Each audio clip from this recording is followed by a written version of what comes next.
صدیق اکبر رضی اللہ تعالیٰ عنہ کی شان و عظمت، آپ کے مقام مرتبہ اس بات سے اندازہ لگایا جا سکتا ہے۔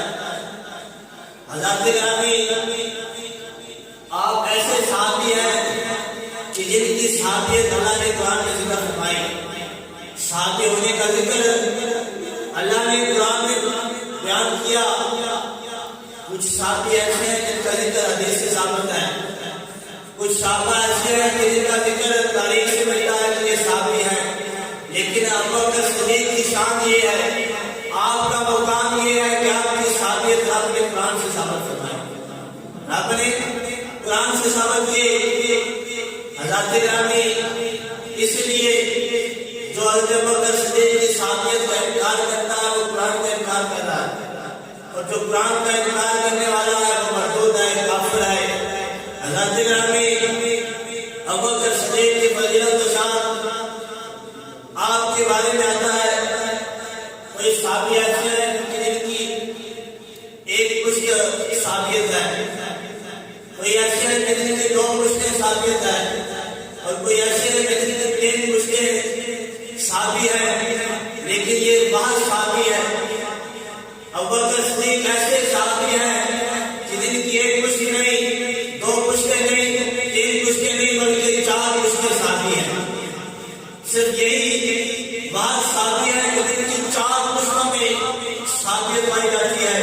حضرات گرامی، ابو بکر صدیق کے والد بھی صحابی، ابو بکر خود بھی صحابی، ان کے بیٹے بھی صحابی اور ان کے پوتے بھی صحابی۔ 4 مشتیں صحابی ہونے کا شرف حاصل کیا۔ حضرات گرامی، اگر کسی خاندان میں ایک حافظ ہو تو لوگ فخر کرتے ہیں کہ ہمارے خاندان میں ایک حافظ ہے، اور ایک خاندان میں ایک عالم ہو تو لوگ بیان کرتے ہیں کہ ہمارا ایسا خاندان ہے کہ اس میں ایک عالم ہے، اور کئی خاندانوں میں ایک شہید ہو تو فخر کرتے ہیں کہ ہمارا ایسا خاندان ہے جن میں شہید بھی شامل ہے، ایک شہید ہے۔ لیکن ابو بکر صدیق کی شان پر قربان جاؤ، آپ کے مقام پر قربان جاؤ کہ آپ کی 4 مشتیں صحابی ہیں، آپ کی 4 مشتیں صحابی ہیں۔ حضرت گرامی، حضرت ابو بکر صدیق رضی اللہ تعالیٰ عنہ، آپ کے بارے میں آتا ہے کہ حضور صلی اللہ علیہ وسلم نے ساتھ فرمایا۔ حضرت ابو بکر صدیق کی شان و فضیلت، آپ کی عظمت اللہ کے نبی نے اس طرح بیان فرمائی۔ حضور صلی اللہ علیہ وسلم نے فرمایا کہ مجھ پر جس جس نے احسان کیے میں نے ان کا احسان کا بدلہ دنیا میں عطا کر دیا۔ جس صحابی نے مجھ پر احسان کیا میں نے ہر ایک کا احسان کا بدلہ دنیا میں دے دیا۔ لیکن ایک صحابی ابو بکر صدیق ایسے صحابی ہیں کہ جن کا احسان اللہ کے نبی نے فرمایا میں دنیا میں ادا نہیں کیا بلکہ ان کا احسان آخرت میں ادا کروں گا۔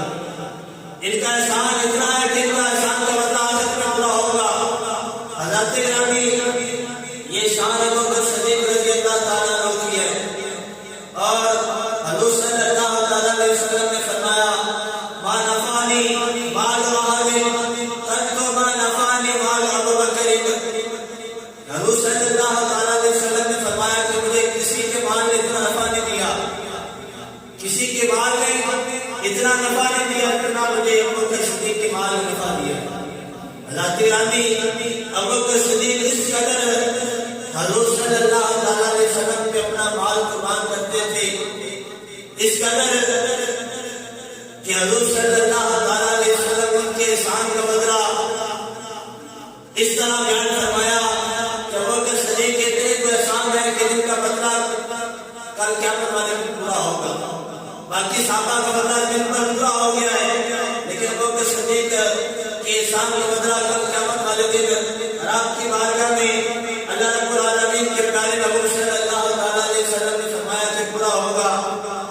اس صحابی کے بارے میں اس طرح حدیث مبارکہ میں آتا ہے کہ حضور صلی اللہ علیہ وسلم نے ارشاد فرمایا، ابو بکر صدیق کی شان و فضیلت اللہ کے نبی نے رب کی بارگاہ میں اس طرح دعا کی، اللہم اجعل ابا بکر ما فی درجاتی یوم القیامت فاوحى اللہ الیہ ان اللہ قد استجاب لک.